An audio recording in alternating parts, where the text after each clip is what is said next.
qu'on le veuille ou pas. Mais je vous le dis, et j'en fais la prophétie, ce pays changera. Ceux qui se comportent comme des bêtes en guerre, parce qu'ils estiment que l'alternance n'est pas possible dans le pays. Si l'alternance était possible, on se comporterait pas. C'est sûr qu'on est arrivé. C'est sûr qu'on est arrivé. L'alternance n'est plus possible. Mais c'est l'ensauvagement du régime n'est plus possible.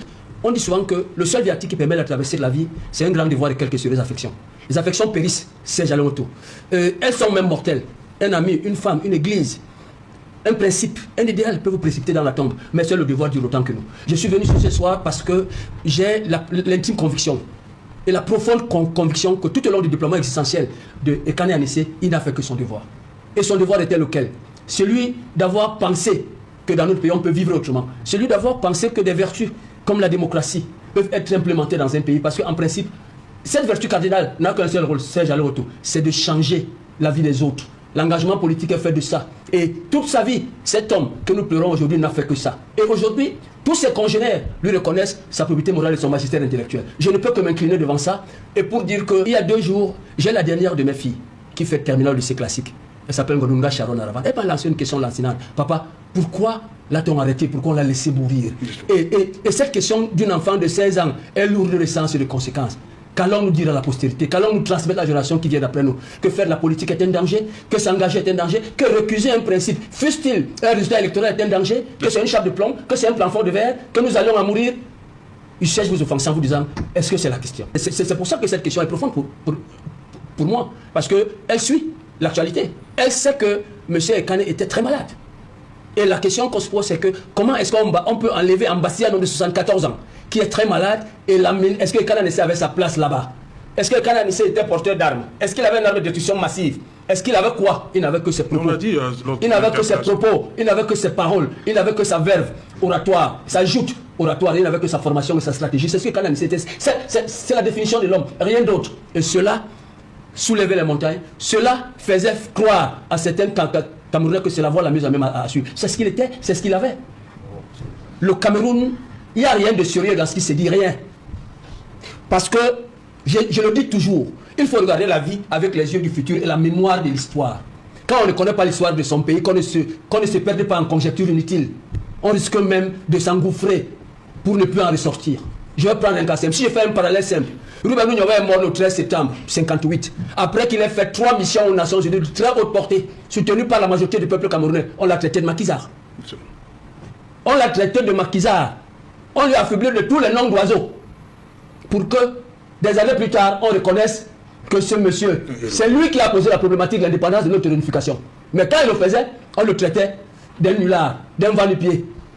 D'autres ont dit même que c'est un Dieu qui s'est trompé. Quand on lui avait posé la question de savoir, est-ce que votre engagement politique vous amène à la perte? Il a dit, dans un pays où les gens ont une claire conscience de leurs intérêts et de leur dignité, on peut accepter de mourir pour un idéal. Mais il faut que dans ce pays, il y ait des hommes qui ne changent pas de bord sur commande ou par intérêt personnel. C'est un pays qui manque d'hommes. Donc, le comportement tient de défense aux autres. Et dont on peut prévoir la réaction devant n'importe quelle difficulté de la vie. Ça, c'est un pays qui compte. Quand vous voyez la vie de Ekane Anissé, vous pouviez prévoir la réaction d'Ekane Anissé devant l'intérêt général. Et à cause de l'intérêt général qu'Ekane Anissé s'est levé. Et quand on se lève pour cela, le professeur Essombala dit, dans les piliers de la démocratie, pas de la démocratie, le fondement matrimonial d'une démocratie, c'est l'état de droit, c'est la justice. C'est rien d'autre, c'est Jalonto. C'est rien d'autre. Ce pays que nous honorons, que nous imitons, la France a guillotiné un roi. La France, dans la 5e République, au jacobinisme centralisé, vient de mettre un ancien président en prison. Si nous étions un pays sérieux, un pays de droit sérieux, des arrestations comme celle de Kane ne devraient pas avoir lieu en 2025. Et en plus, je m'offensais moi-même en me posant cette question. Un homme de 74 ans qui se met dans un environnement politique depuis plus de 4 décennies, qui est connu de tout le monde, avec un code de procédure pénale aujourd'hui qui pose un principe clair, que la liberté, c'est le principe. La garde à vue, c'est l'exception. Pourquoi est-ce qu'avec un quantum de loi pareil, avec tout ce que nous avons, on peut arriver à cela? C'est l'ensauvagement du régime, c'est long. Tu sais rien d'autre, il faut qu'on se le dise très sincèrement. Nous autres, on n'a plus rien à perdre. Aujourd'hui, on est presque sexagénaire. On n'a pas peur. On peut sortir d'ici et être ambassadeur, être amené même ailleurs. Mais la vérité, c'est elle qui doit nous amener quelque part. Parce que si elle n'est pas dite, parce que tout ce qu'on dit, les enquêtes, il y en a eu Une kyrielle au Cameroun, aucune enquête n'a jamais prospéré au Cameroun. Nous ne pouvons pas, nous les UP6, nous la famille UP6, qui avons perdu l'un des plus grands d'entre nous, croire un seul instant à une hausse d'enquête. Quelle que soit l'autorité, parce qu'au Cameroun, il n'y a aucune institution crédible. Aucune. Je le dis avec véhémence, aucune institution crédible. Alors, quel que soit ce qui se fera, la lumière ne sera jamais faite sur le décès de Kadhafi. Ça, je peux vous le garantir ici. Jamais. Parce que, mais Monseigneur Bala est mort. Si je fais un parallèle, Monseigneur Bala est un évêque de l'église catholique. Alors, si je fais un parallèle, en termes d'entre-gens et en termes de rapport de force, l'église catholique a un rapport de force plus puissant que nous autres. Si la lumière n'a pas été faite sur le décès de Monseigneur Bala, vous voulez me faire croire que c'est celui que ça va se faire, ça ne se fera pas. Il aurait été souhaitable qu'on aménage un environnement politique sérieux, sain. Le professeur Sobala dit que dans notre constitution, dans notre loi fondamentale, il manque le régime de l'opposition. C'est important. Et vous l'avez dit tout à l'heure, Serge Alain Autou. Vous avez posé la question. Nous sommes dans un pays où, je vous réponds de manière péremptoire, nous sommes dans un pays dans lequel ceux qui tiennent le pouvoir nous considèrent comme des animaux. Parce qu'il faut que vous soyez à notre place pour que vous viviez cela. Mais quand on ne le vit pas, quand ils vont à une élection, on leur donne l'argent du contribuable qu'on a volé dans la caisse de l'État, on leur donne les voitures du contribuable, on leur donne tout, ils vont à une élection. Et on triche même cette élection pour eux. Moi, j'ai déjà fait 6 élections, je sais de quoi je parle. J'ai fait l'élection sur l'administration territoriale. Je l'ai fait sur Onel 2, je l'ai fait sur l'ECAM, je sais de quoi je parle. Et je ne les ai pas fait derrière, je les ai fait devant, comme tête de liste. Donc, je sais de quoi je parle. Alors, on ne peut pas venir ici, le système mis en place aujourd'hui, l'opposition n'est pas considérée au Cameroun. Même la trop grande obésité du RDPC dans les institutions vous démontre à suffire qu'on ne veut pas des autres. Parce que c'est j'allais autour. Ruben Yobet disait que la contestation est si chère à la démocratie qu'il faut tout faire pour la préserver. Quand vous la tuez, vous tuez l'idéal démocratique. Quand vous ne voulez pas un son dissonant, un autre son de cloche, ça veut dire que vous n'êtes pas d'accord. Dans les pays sérieux, le parlementarisme et le couloir, c'est quoi? Nous regardons le gouvernement Macron, nous sommes en France. Voilà un pays dans lequel, parce que l'Assemblée nationale est le reflet du peuple français. Les premiers ministres n'ont pas tenu.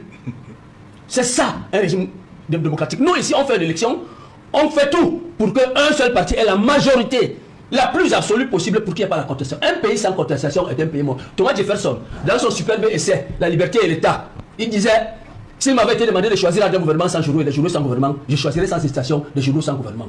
Et je demanderais aux gens de les lire et de les analyser. Il faut qu'on analyse notre système sérieusement. Ceux qui ont le pouvoir d'État, ils l'utilisent contre nous parce qu'ils ont les moyens de l'État. Ils ont les armes. On me dit qu'on aurait. Si on avait trouvé les armes chez Anisson, on les aurait sorties le lendemain. Anisson a été arrêté, enlevé le 24 octobre jusqu'à aujourd'hui. Il n'y a aucune preuve de quoi que ce soit. Aucune. J'ai suivi les avocats d'Anisson, Maître Sim. J'ai suivi l'autre jour mon confrère Ngefak, qui est mon congénère avec qui j'ai fait mes humanités. Je l'ai suivi ici, donner un ensemble d'indications qui sont précises. Il faut qu'on nous laisse cela. Il faut qu'on sache que Serge Alain Autou, les vertus de l'alternance dans des pays sérieux, c'est qu'ils sont pas aujourd'hui au pouvoir, moi demain je le serai. Alors je l'ai toujours dit, ceux qui se comportent comme des battes en guerre, parce qu'ils estiment que l'alternance n'est pas possible dans le pays. Si l'alternance était possible, on se comporterait. C'est sur quoi on est arrivé. C'est sur quoi on est arrivé. L'alternance n'est plus possible. Mais c'est l'ensauvagement du régime n'est plus possible. Parce que si c'était possible, qu'est-ce qui peut expliquer le fait que vous arrêtez un monsieur, un homme de 74 ans? Même dans la vie, les scientifiques nous disent que quand on a déjà 70 ans, on n'a que 4 heures de lucidité par jour. Le reste du temps, on pique la tête. Vous prenez un homme de 74 ans, donc vous connaissez l'état de santé. Je viens d'entendre ici que l'état de santé, monsieur Anissé est connu. Moi, je l'ai rendu visite en juillet passé, avec mon aîné Malamin chez lui. Il était malade. Vous le prenez et vous empêchez à ce monsieur d'utiliser l'appareil qui lui permet de respirer, de vivre. Ce n'est pas un droit pénal, professeur de Somba, ce n'est pas un acte préparatoire, ce n'est pas un commencement d'exécution. Pourquoi on vient nous dire que ce n'est pas ça? Et vous laissez ces messieurs sans cet appareil pendant 3 semaines.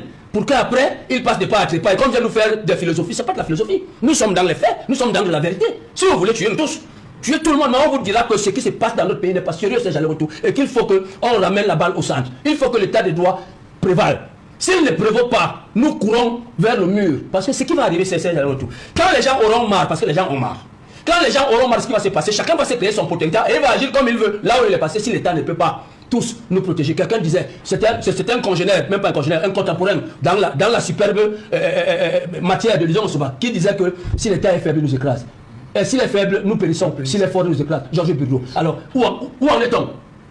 C'est Jalais Autou. Où en est-on? Entre la force de l'État et sa faiblesse, où en est-on? Il faut qu'on nous dise sérieusement ce qui se passe. Donc, je suis de ceux qui pensent que, et en plus, c'est Jalais Autou. Comme dans un système monolithique, l'être et l'engagement de Kane Anissé, son sens du sacrifice, son abnégation à lutter, sont en dichotomie profonde avec le monolithisme. Parce que Canal s'est battu toute sa vie pour que le pluralisme prévale. De manière consubstantielle, Canal ne pouvait pas vivre dans une république monolithique. C'est pour ça qu'il a fait face à ces geôliers et il est mort avec la tarassie comme le loup de la fleur de Vigny. Sans crier, sans pleurer. Parce qu'il savait que ça va arriver. Parce qu'il savait que celui qu'il a toujours pris comme son mentor dans sa vie a affronté la mort à Bafoussam le 15 janvier 71. Sans qu'on lui batte les yeux, il l'a vu venir. Et nous, dans le pécisme, c'est ce que nous prenons. Et c'est ce qui va prévoir dans ce pays, qu'on le veuille ou pas. Mais je vous le dis, et j'en fais la prophétie, ce pays changera. Qu'on le veuille ou pas. Mais nous, la fierté, le professeur Soba disait tout à l'heure que dans la démocratie, la fierté d'un homme politique, c'est de savoir ce qu'il a apporté à son pays comme mouvement. J'ai rencontré un homme politique d'un niveau supra-technique un jour. Il s'appelle Ketmile Bassiré, il a été Premier ministre du Botswana. Et au gré d'une conversation, je lui ai demandé, monsieur le Premier ministre, qu'est-ce qui vous a marqué? Qu'est-ce que vous avez fait pour votre pays qui soit le plus élogié?